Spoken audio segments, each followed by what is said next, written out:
Tuliwaambia tutakuwa na maombi ambayo tumekuwa nayo, maombi ya nchi. Na leo kuna ujumbe ambao Mungu amenipa nataka nikupe. Wakati ukiitwa kwenye maombi, ni sauti ya Mungu, sio sauti ya mtu. Hiki ambacho tulikuambia uje kwenye maombi, utakishuhudia kwa macho yako. Utasema laiti ningesikia. Bado tunatakiwa tuendelee kuomba kwa ajili ya nchi ya Tanzania. Ardhi ya Tanzania sio salama kwa sasa hivi. Kila mtu anatakiwa asimame kuomba kwa ajili ya nchi ya Tanzania. Maombi yalikuwa yanaisha leo tarehe 29, lakini tutaendelea. Tunatakiwa tuendelee kuomba kwa bidii, kwa sababu kuna vitu ambavyo Mungu amesema na macho yako yatashuhudia. Omba kuanzia kwenye utawala wa juu, Ikulu, kushuka chini kwa wabunge, mawaziri, na maombi yenyewe unayoomba ni kuomba huruma za Mungu ili Mungu airidhie nchi tena, kwa sababu kama kisipofanyika kile Mungu anataka, nchi ya Tanzania itakuja kuwa na amani tena.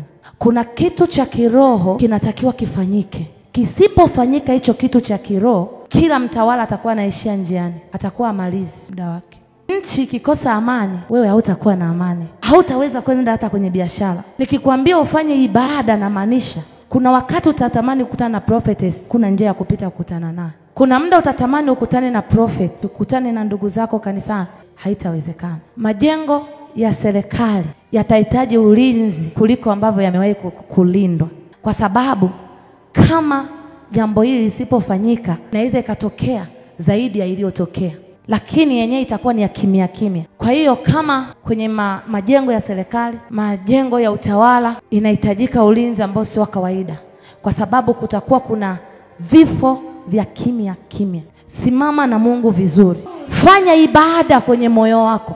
Jifunze kufanya ibada. Kuna kitu Mungu anataka kifanyike. Kama hicho kitu kisipofanyika, ninaona itakuwa hivi. Hakuna atakayekuwa anafika mwisho bila kuondolewa. Hakuna atakayefika mwisho. Kuanzia waliopita nyuma, atakayefuata, hakuna kama hicho kitu kisipofanyika. Hivi unajua kuna wakati unaweza ukafika ukao na fedha benki, lakini likatokea giza kwa wakati fulani. Mwanga utakapotokea, utakuta hizo hela benki hazipo. Naongea tu kwa namna hiyo, atakayeelewa ataelewa. Unaweza ukawa na hela benki kwenye akaunti, likatokea giza kwa ghafla.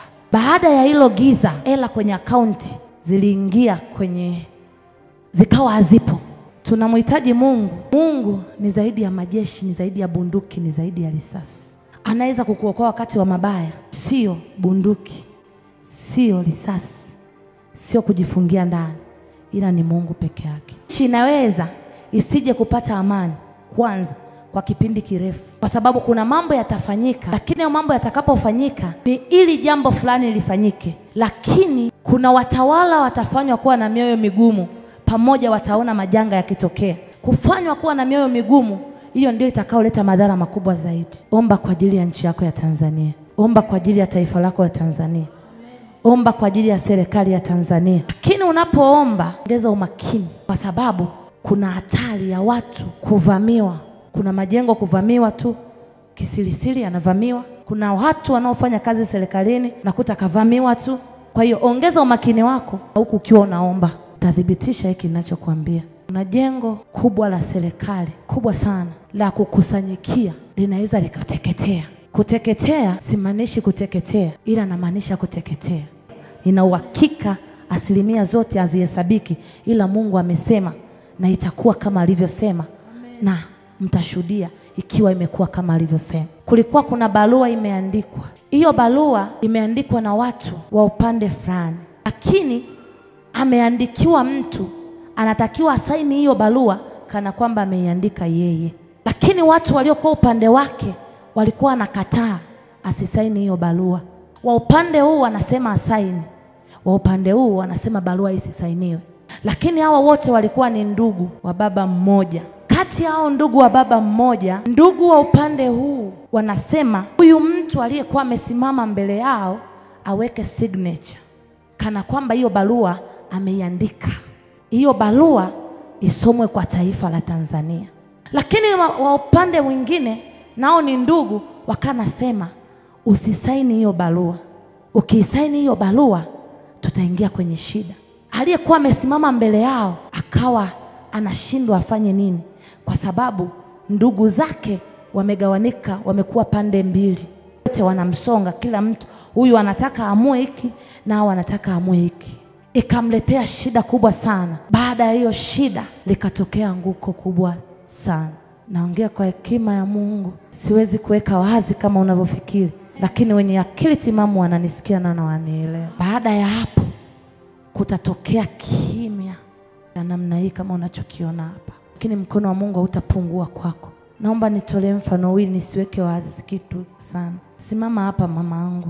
Inatokea huyu mama ana kundi lake linaitwa Ujirani Mwema. Huyu ni kiongozi wa kundi la Ujirani Mwema.